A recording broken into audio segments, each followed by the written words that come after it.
বাংলাদেশকে কৌশলগতভাবে গুরুত্বপূর্ণ বললেন ভারতের সেনাপ্রধান। জানাবো জুলাই আগস্ট গণহত্যা, হাসিনা সহ জড়িতদের গুরুত্বপূর্ণ কল রেকর্ড প্রসিকিউশনের হাতে। এবং সর্বশেষ জানাবো ভিন্ন মত বিএনপি সহ বেশিরভাগ দলের। এতক্ষণ শুনছিলেন সংবাদ শিরোনাম, এবার বিস্তারিত।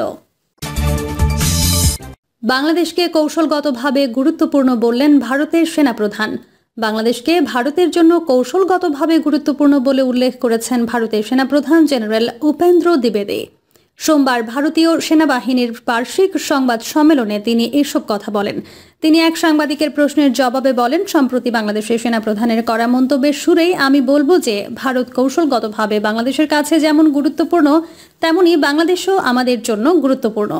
তিনি বলেন, আমরা প্রতিবেশী, আমাদের একসঙ্গে থাকতে হবে এবং একে অপরকে বুঝতে হবে এবং কোনো ধরনের শত্রুতা করলে আমাদের নিজেদেরই ক্ষতি। প্রতিবেশী হিসেবে সুসম্পর্ক বজায় রাখার ওপর গুরুত্ব দিয়েছেন ভারতের সেনাবাহিনী প্রধান জেনারেল উপেন্দ্র দ্বিবেদী। তিনি বলেন, এই সম্পর্কে বিদ্বেষ কোনো পক্ষের জন্যই ভালো ফল আনবে না। ভারতীয় সেনাপ্রধান বলেন, বাংলাদেশের খুব ছোট্ট একটি অংশ ছাড়া পুরো সীমান্ত জুড়ে রয়েছে ভারত। এমন কোনো কিছু করা উচিত না যাতে আমাদের সম্পর্কে নেতিবাচক প্রভাব পড়ে। তিনি বলেন, বাংলাদেশের সঙ্গে যোগাযোগ অব্যাহত রয়েছে তার। সবশেষ বাংলাদেশ সেনাপ্রধান জেনারেল ওয়াকারুজ্জামানের সঙ্গে গত বছরের 24 নভেম্বর ভিডিও কনফারেন্সে যোগাযোগ হয়েছে। তিনি আরও বলেন, দুই দেশের সেনাবাহিনী পর্যায়ে সম্পর্কে কোনো সমস্যা নেই, আর রাষ্ট্রীয় সম্পর্কের বিষয়ে আলোচনা করা যাবে তখনই যখন নির্বাচিত সরকার থাকবে। ভারতীয় সেনাপ্রধান বলেন, বাহিনীর মধ্যে সহযোগিতার বিষয়ে যদি বলতে হয় সেটা আগের মতোই চলছে। আমাদের অফিসাররা সেখানে এনডিসিতে যোগ দিয়েছেন। ওই পক্ষ থেকেও কোনো সমস্যা নেই। শুধু একটা বিষয়, যৌথ মহড়া যেটা হতো বর্তমান পরিস্থিতির কারণে সেটা সাময়িকভাবে স্থগিত আছে। যখনই পরিস্থিতির উন্নতি হবে আমাদের মহড়াও হবে। জুলাই আগস্ট গণহত্যা, হাসিনা সহ জড়িতদের গুরুত্বপূর্ণ কল রেকর্ড প্রসিকিউশনের হাতে। ছাত্র জনতার অভ্যুত্থান ঘিরে জুলাই ও আগস্টের গণহত্যায় তৎকালীন প্রধানমন্ত্রী শেখ হাসিনা সহ জড়িতদের গুরুত্বপূর্ণ কল রেকর্ড হাতে পেয়েছে বলে জানিয়েছে আন্তর্জাতিক অপরাধ ট্রাইব্যুনালের প্রসিকিউশন।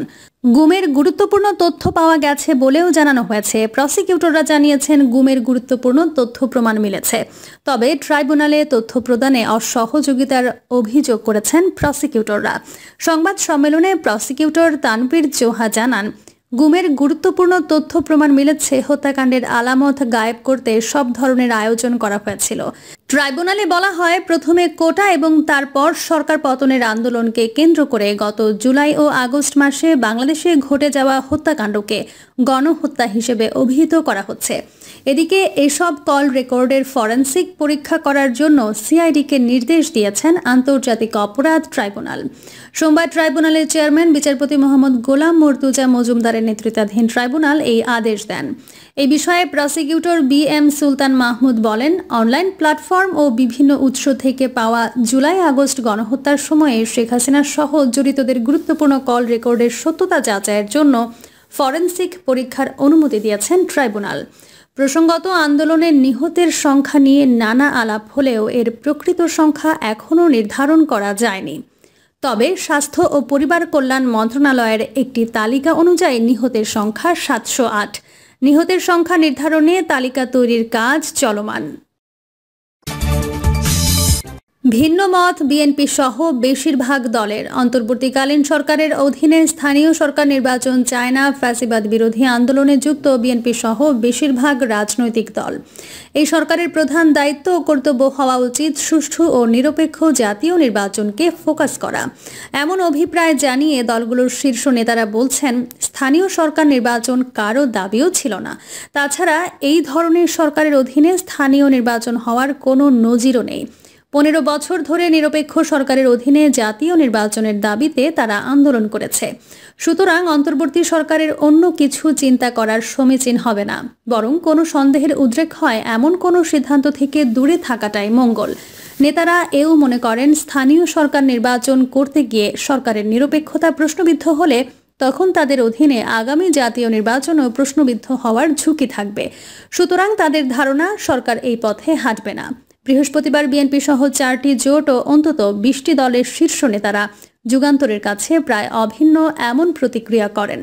তবে বাংলাদেশ জামায়াতে ইসলামী এই ইস্যুতে তাদের অবস্থান এখনও স্পষ্ট করেনি। অপরদিকে ইসলামী আন্দোলন বাংলাদেশ জানিয়েছে, অন্তর্বর্তী সরকারের অধীনে স্থানীয় সরকার নির্বাচন হলে মন্দ হবে না। বুধবার অন্তর্বর্তীকালীন সরকারের প্রধান উপদেষ্টা ডক্টর মোহাম্মদ ইউনূস জানিয়েছেন, জাতীয় নির্বাচনের পাশাপাশি স্থানীয় নির্বাচনের প্রস্তুতি নিচ্ছে অন্তর্বর্তী সরকার। এর আগে গত 6 জানুয়ারি রাজধানীতে গণমাধ্যম কর্মীদের সঙ্গে মতবিনিময় করে স্থানীয় সরকার সংস্কার কমিশন। সেখানে কমিশনের প্রধান ডক্টর তোফায়েল আহমেদ বলেন, জাতীয় পর্যায়ের সংসদ নির্বাচন নিয়ে আলোচনা হলেও ঢাকার বাইরে মানুষের মতামতে স্থানীয় সরকার নির্বাচন প্রাধান্য পাচ্ছে। রাজনৈতিক দলগুলোর স্থানীয় পর্যায়ের নেতাদের মধ্যেও এমন মতামত আছে। ঢাকার বাইরে মত বিনিময় করতে গিয়ে স্থানীয় সরকার সংস্কার কমিশন এই চিত্র পাচ্ছে বলে গণমাধ্যমের কাছে দাবি করেন। এর আগে নির্বাচন ব্যবস্থার সংস্কার কমিশনের একাধিক মত বিনিময়েও জাতীয় সংসদ নির্বাচনের আগে স্থানীয় সরকার নির্বাচন করার বিষয়ে পরামর্শ উঠে আসে। সোমবার রাতে দেশের অন্যতম প্রধান রাজনৈতিক দল বিএনপির সর্বোচ্চ নীতি নির্ধারণী ফোরামের বৈঠক হয়। এতে নেতারা অভিমত দেন, অন্তর্বর্তী সরকারের অধীনে তারা স্থানীয় সরকার নির্বাচন চান না। দলটির অভিমত, এই ধরনের সরকারের অধীনে স্থানীয় সরকার নির্বাচনের কোনো নজির নেই। বিদ্যমান রাজনৈতিক পরিস্থিতির আলোকে জন আকাঙ্ক্ষাকে প্রাধান্য দিয়ে এখন সরকারের উচিত জাতীয় নির্বাচনের দিকে ফোকাস করা। জানতে চাইলে বিএনপির জাতীয় স্থায়ী কমিটির সদস্য গয়েশ্বর চন্দ্র রায় যুগান্তরকে বলেন, অন্তর্বর্তীকালীন সরকারের মূল কাজ হচ্ছে নির্বাচনকালীন সংস্কার ও জাতীয় নির্বাচনকে গুরুত্ব দেওয়া। যদি তা না করে জাতীয় নির্বাচনের আগে স্থানীয় সরকার নির্বাচন নিয়ে ভাবে, তাহলে সরকারের কার্যক্রম নিয়ে প্রশ্ন দেখা দেবে। কেউ কেউ প্রশ্ন তুলতে পারে, এই সরকার জাতীয় নির্বাচনকে বিলম্বিত করে ক্ষমতায় আঁকড়ে থাকতে চাচ্ছে। অবশ্য আমরা মনে করি এই সরকার তা করবে না। বিএনপির কয়েকজন সিনিয়র নেতা জানান, অন্তর্বর্তী সরকারের দায়িত্ব জাতীয় নির্বাচনকে প্রাধান্য দেওয়া। নির্বাচন অবাধ, সুষ্ঠু ও গ্রহণযোগ্য করতে প্রয়োজনীয় সংস্কার ও ভোটার তালিকা হালনাগাদ করতে পারে। কিন্তু এর আগে কোনো অন্তর্বর্তী বা তত্ত্বাবধায়ক সরকার স্থানীয় নির্বাচন নিয়ে চিন্তা করেনি। নেতারা জানান, জনগণ দীর্ঘ 15 বছর ভোটাধিকার থেকে বঞ্চিত। ফ্যাসিবাদী সরকার নির্বাচন ব্যবস্থা বিলুপ্তের পর্যায়ে নিয়েছিল। অনেক সংগ্রাম, ত্যাগ, রক্তের বিনিময়ে স্বৈরাচারের পতন হয়েছে। স্থিতিশীলতা তৈরিতে যত তাড়াতাড়ি সম্ভব গণতান্ত্রিক ব্যবস্থায় ফিরতে হবে। তাই দ্রুত জাতীয় নির্বাচন দরকার। তবে স্থানীয় নির্বাচন আগে চায় কিনা তা এখনও স্পষ্ট করছে না জামায়াত ইসলামী। দলটির সহকারী সেক্রেটারি জেনারেল আব্দুল হালিম বলেন, জামায়াত বিষয়টি গুরুত্বের সঙ্গে পর্যালোচনা করছে। আলোচনা চলছে, সিদ্ধান্ত হলে তা আনুষ্ঠানিকভাবে জানানো হবে। তবে অন্তর্বর্তী সরকারের অধীনে স্থানীয় সরকার নির্বাচন হওয়ার পক্ষে ইসলামী আন্দোলন বাংলাদেশ। দলটির মুখপাত্র ও সিনিয়র যুগ্ম মহাসচিব গাজী আতাউর রহমান বলেন, জাতীয় নির্বাচন অবশ্যই করতে হবে এবং এই বিষয়ে মনোযোগ দিতেই হবে। কিন্তু বর্তমান সরকার ইতোমধ্যে সিটি কর্পোরেশন, উপজেলা ও পৌরসভার জনপ্রতিনিধিদের অপসারণ করেছে, যে কারণে স্থানীয় সরকারের কাছে জনগণের অনেক সেবা পেতে নানা ধরনের সমস্যা হচ্ছে। অতীতের অভিজ্ঞতায় যেটা দেখেছি, যখন কোনো দলীয় সরকারের অধীনে স্থানীয় সরকার নির্বাচন হয়, তখন সেখানে পুরোপুরি সেই দলের লোকদের কাছে জনগণ জিম্মি হয়ে যায়। অনেকে নমিনেশন পেপারও সাবমিট করতে পারে না। এছাড়া দলীয় এমপিদের আলাদা একটা বলয় তৈরি হয়। এতে করে মানুষের মনে একটা ভিন্ন বার্তা যায় যে এরা না হলে কাজ করতে পারবে না। এখন যেহেতু পরিবর্তন হয়েছে, যদি স্থানীয় নির্বাচন একটা নিরপেক্ষ পরিবেশে হয়, তা মন্দ হয় না। সরকারের পক্ষ থেকে জাতীয় নির্বাচনের একটা সময়সীমা দেওয়া হয়েছে, চলতি বছরের ডিসেম্বরের মধ্যে অথবা 26 সালের শুরুতে।